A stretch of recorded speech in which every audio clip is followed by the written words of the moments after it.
This right here, MUFG. We've been talking about MUFG for many months in regards to like a whole Jasmy connection and so on. But they have teamed up with JPYC that we've also done deep dives about to enhance yen-backed stablecoin transactions.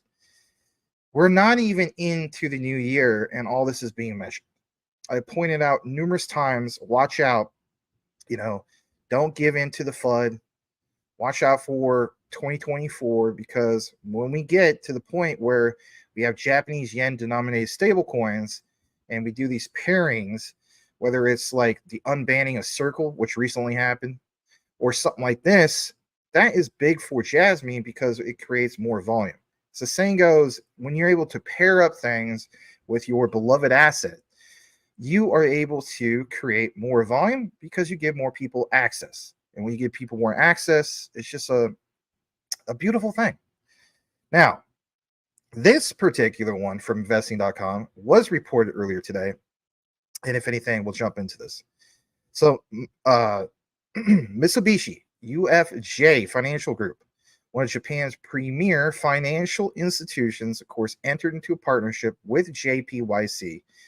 And they're looking to integrate the yen-backed stablecoin into its digital asset platform, Progmat. Now, I don't know if you guys remember, that was another thing that not just myself, but many other Jasmy content creators have covered, whether it's, people like Icy Amphibian posting in-depth research, Dip Metaverse, a lot of these guys, it doesn't matter. Video format, crypto Twitter format, where you want to call it, this has been covered numerous times. Look at this. The move is aimed at streamlining services as cross-border payments comes as part of the financial giant's broader strategy to embrace digital currency tech.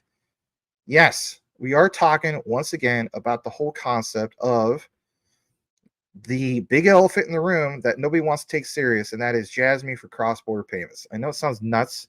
It's a real thing, and watch out for it to be even more of a real thing when Jasmy enters into this layer 2 AI blockchain solution. Now, this collaboration announced today marks a significant step in the adoption of cryptocurrency in mainstream financial operations. Very cool. Progmat, which was launched in September, is MUFG's latest venture into the digital asset space, developed with support of key partners like SBI Holdings, Mizuho Trust, and banking. The integration of JPYC's yen-backed stablecoin onto the Progmat platform is set against the backdrop of Japan's evolving regulatory landscape for digital assets.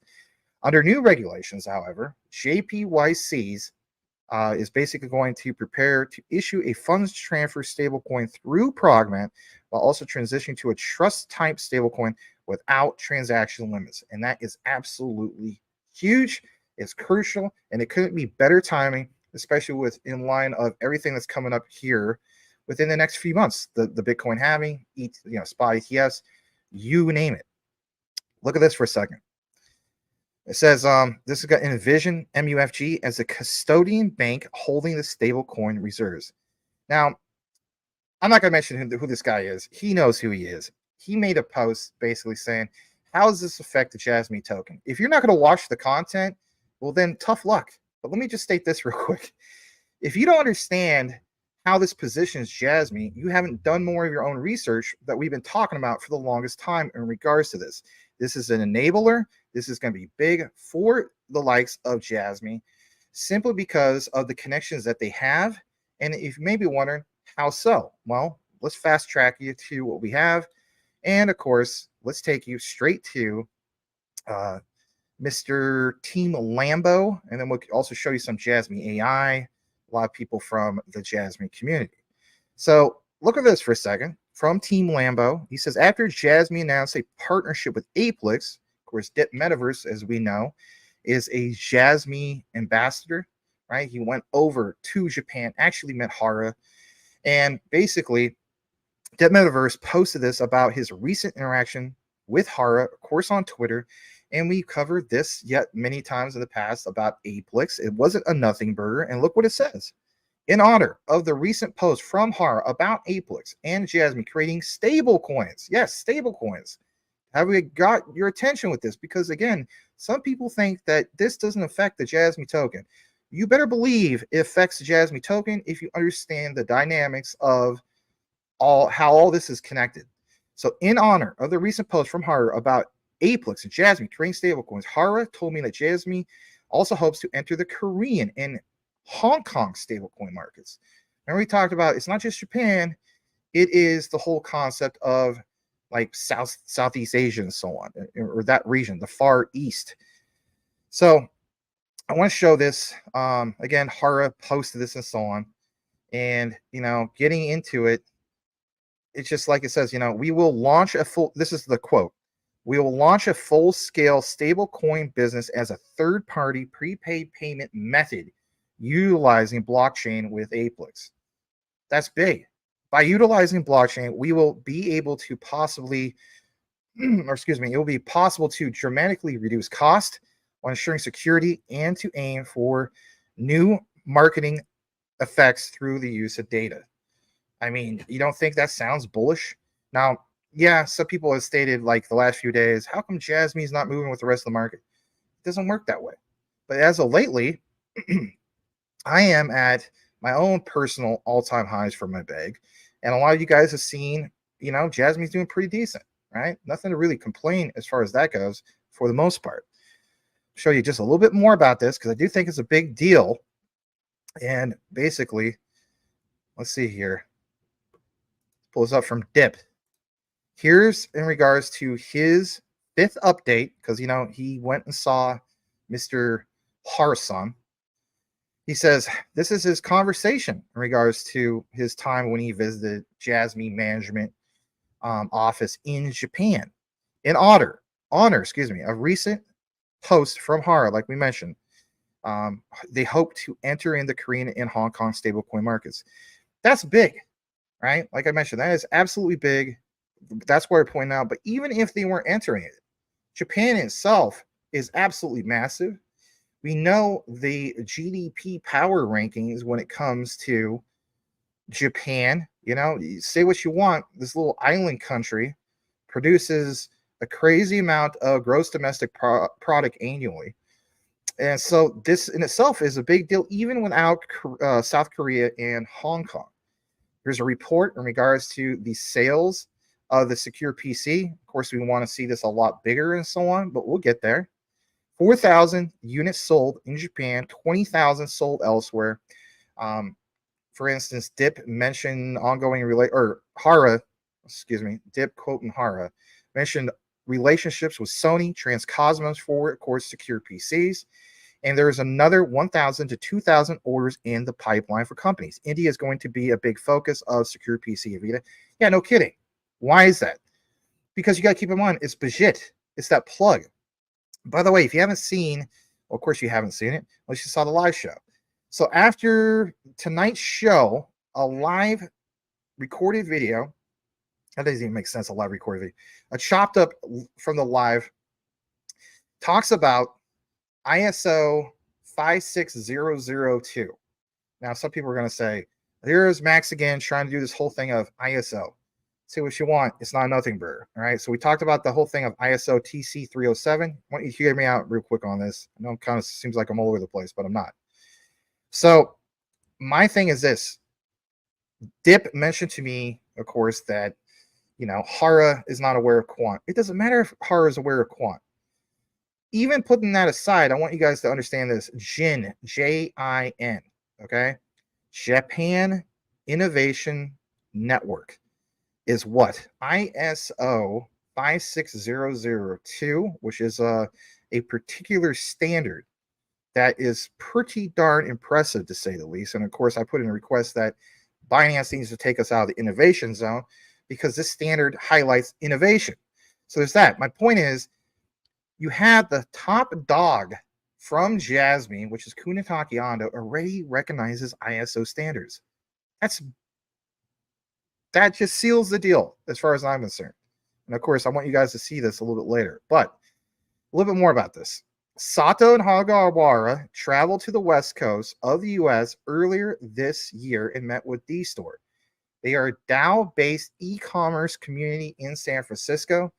Remember, guys, many years ago, we talked about the whole thing about an office in Silicon Valley, and that was pointed out, and people are like, "What's going on there?" This is what's going on there. Hara only went on so far to disclose this one company when asked about the visit, and of course, a side note: why would you go all the way, for instance, and send these two top dogs to the United States for something like that, right? Kind of seems a little small. But he thinks there's a far bigger reason that they went all the way to the U.S., but hopefully we'll find out soon. And he's guessing, and again, it's just speculative, but I'm on board. He's guessing that they met with at least one other large company or many small ones. That, to me, makes sense. You are not going to go through all the trouble of going all the way over from Japan to San Francisco, California, Silicon Valley area, for no reason at all. Everything we're talking about in regards to APX, and I'll just give you this again, right? This is stuff we've been talking about for many, many months. And you want to know something? It's no longer speculative. It's now basically verified as far as I'm concerned. I think it's a big deal. And I think a lot of people recognize it's a big deal. Hence why a lot of people have been tagging me in that regard. I'm not some kind of big star in Jasmy or anything. I'm just a regular guy providing information. I'm flattered. Thank you for that. But in reality, we are a community. Doesn't matter who you tag. But we do recognize the research, and it's solid, absolutely solid. And I think, if anything, this now shows a little thing, something that's a little bit more concrete compared to just, speculation and so on. Now, in closing, in regards to this, we'll jump back in the comments just for brief, but I know I'm fast tracking a lot of this because I have to, because I'm on limited time tonight. The show's only going to be about roughly an hour. Is what happens when we go from not just Japan, but actually to the Korean and Hong Kong markets. Obviously, you already have the plug for Hong Kong. Remember, what was it, last March, April? You had, as I was referred to, Hara's homeboy. And, we had some blockchain conferences in Hong Kong. So that already existed. All right. So what about the whole thing about Hong Kong? And basically speaking, why are the Korean and the Korean and Hong Kong stablecoin markets so significant, right? I'd be asking that if I was you guys. I think it's a valid question. Well, there's several reasons for that. Number one, okay, of course, my notes. Basically, it's like this: growing adoption. As you know, even though Jasmy may not stand out as far as marketing, they do stand out as far as trying to make an attempt to get more towards this goal of, a wider mass adoption. Stablecoins, as we know, are gaining traction in both Korea and even Hong Kong, with a growing number of course, users, merchants adopting them for payments. You got to keep in mind, this area of the world has a robust population. Say what you want. If you look at that region, there's a lot of people that live in that region in itself. And of course, there's many factors in regards to the growing adoption. But I want people to understand that, this in itself, with this whole stablecoin thing, the Jasmy, and also like Progmat and all this stuff that we tied in for the longest time, is indeed going to create awareness, of course, not just for Jasmy, but how about this? For cryptocurrencies in itself. As cryptocurrencies become more mainstream, people are becoming more aware of course, stablecoins and their potential benefits. And I'll give a plug for Clearpool. It's one of the first cryptocurrencies I ever covered. Over 35 videos, if I'm not mistaken, last I checked, I've covered on. But one of the nice things is that they're starting to stand out, especially now in the bull market. They're up over 261%. It's done a 7x in the last week because we're talking about the bull market. But another thing that stands out about Clearpool is you being able to lend your stable coins on their platform and be able to get a nice yield on it, roughly about 7%. That's not too shabby. So there's even that. So the need, of course, for stable payments, Jasmy's trying to enter into the whole thing. I should say enter. They already have when it comes to finance democracy. It's just that not enough people, let's be honest, have taken them serious enough. But the volatility of traditional cryptocurrencies can make them unsuitable for everyday payments. However, if you give the right technology, people will use them. And as we know, stablecoins offer a solution by providing a store of value that gets used a lot, right? That is pegged to, of course, fiat currency such as the US dollar, or even in this case, the Japanese yen. Now, just a little bit more about this before we get into another topic that we have on this brief show. We know that Jasmy meets all the criteria of being regulatory compliant. They're the first in Japan to do that. They already crossed all their T's, dotted all their I's. But in regards to this whole thing of entering into South Korea and Hong Kong, you have to keep in mind, Jasmy has taken the steps to be a regulatory compliant token. But what about the whole thing about stablecoins? Well, both South Korea and Hong Kong, of course, have taken those steps to regulate stablecoins. And they have also given businesses in these areas and sectors and so on to give more confidence to just that, consumers and whatnot, and the ones who are basically going to be using them. Now, there's many different regional financial hubs in these particular areas of the world. And you got to keep in mind, Korea and Hong Kong are both major financial hubs, of course, in Asia. And they also see a very, very large volume of cross-border trade and investment. So this whole notion of Jasmy, doing this whole thing of cross-border payments in the future, entering into finance democracy, I think South Korea and Hong Kong amplify that, maybe even on par with what they're looking to do in Japan. We also know that stablecoins can help facilitate these transactions, especially when it comes to Korea and Hong Kong. It's going to provide faster, cheaper, and more efficient ways, of course, to transfer funds. But if anything, how about being able to transfer funds and then have a personal data locker to secure things that instills confidence and instills security, and it activates what? The actual Jasmy tokens utility over and over again. Just a couple more things I want to get into, and that is basically because we're always talking about innovation. So, Binance wants to label, of course, Jasmy and keep it in that innovation zone. But you got to keep in mind, Korea and Hong Kong are home to a number of innovative blockchain startups, just like Japan was. And you know that, for instance, Mr. Shinzo Abe back in 2015 was introducing, the same type of concept that Korea and also Hong Kong is looking to accomplish now, because, Korea and Hong Kong are those financial institution hubs developing new and expanding use cases, of course, for stablecoins. Some companies are, of course, using stablecoins to provide remittances. They are trade, finance, and even insurance products that we've seen, even with, for instance, Ripple with XRPL, and even where Ripple is going into with their stance in Japan.